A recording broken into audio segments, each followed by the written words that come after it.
নমস্কার বন্ধুরা, আমি স্বপ্না কিচেনে আপনাদের সবাইকে স্বাগত জানাই। আজকের আমাদের রেসিপি চিংড়ি বাটা। আমরা এই চিংড়ি বাটা তৈরি করার জন্য যা যা উপকরণগুলো নিয়েছি সেগুলো আপনাদের দেখিয়ে নেব। এখানে আমরা চিংড়ি মাছগুলো নিয়েছি, ভালো করে পরিষ্কার করে ধুয়ে নিয়েছি। এবার আমরা ওভেনের ওপরে কড়াটা বসিয়েছি। কড়াটা গরম হয়ে গেলে চিংড়ি মাছগুলোকে নুন হলুদ দিয়ে আমরা হালকা করে ভেজে নেব। এখানে আমাদের কড়াটা গরম হয়ে গেছে, তেলটা আমরা দিয়ে দিলাম। এখানে আমাদের তেলটা গরম হয়ে গেছে, সমস্ত চিংড়ি মাছগুলো আমরা এই গরম তেলের মধ্যে দিয়ে দিলাম। এখানে আমরা হলুদ গুঁড়ো দিয়ে দেবো এই চামচের 1 চামচ, আর নুন দিয়ে দেবো, এখানে লবণ দিয়ে দেবো আমরা এখানে এই চামচের 1 চা চামচ দিয়ে ভালো করে আমরা চিংড়ি মাছগুলোকে লাল করে ভেজে নেব।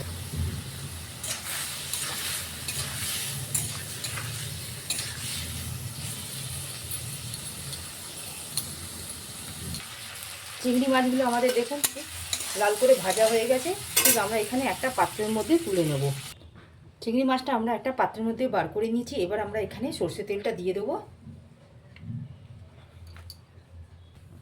তেলটা এখানে আমাদের গরম হয়ে গেছে। এখানে আমরা 1/2 চা চামচের মতন কালো জিরে নিলাম, ফোড়নে দিলাম।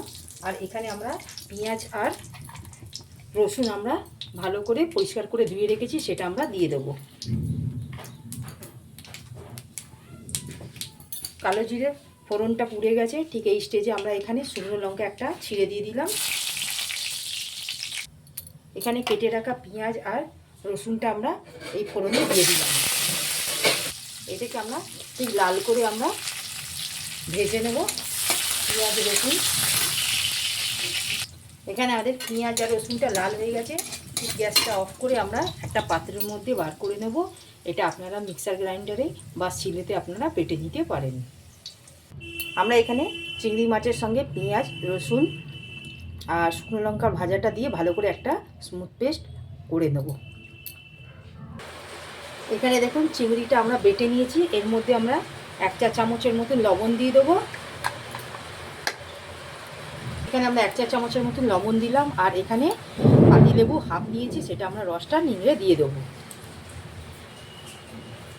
এখানে একটু কাঁচা লঙ্কা দিয়ে আমরা উপর থেকে কাঁচা লঙ্কা কুচি করে দিয়েছি, এটা ভালো করে মাখিয়ে নেব। আর এখানে ওপর থেকে আমরা একটু সরষে তেল দিয়ে দেবো। দেখুন ওপর থেকে আমরা এখানে একটু সরষে তেল দিয়ে দিয়েছি। যদি আমাদের এখানে এই চিংড়ি বাটার রেসিপিটি যদি আপনাদের ভালো লাগে, আপনারা আমার এই চ্যানেলে লাইক সাবস্ক্রাইব আর শেয়ার করবেন। প্লিজ পাশে থাকবেন, কমেন্টে জানাবেন। আজকের মতন আমরা এখানে চিংড়ি মাছের বাটার রেসিপিটি সমাপ্ত করলাম। নেক্সট ভিডিওতে নতুন রেসিপি নিয়ে আসবো। ধন্যবাদ।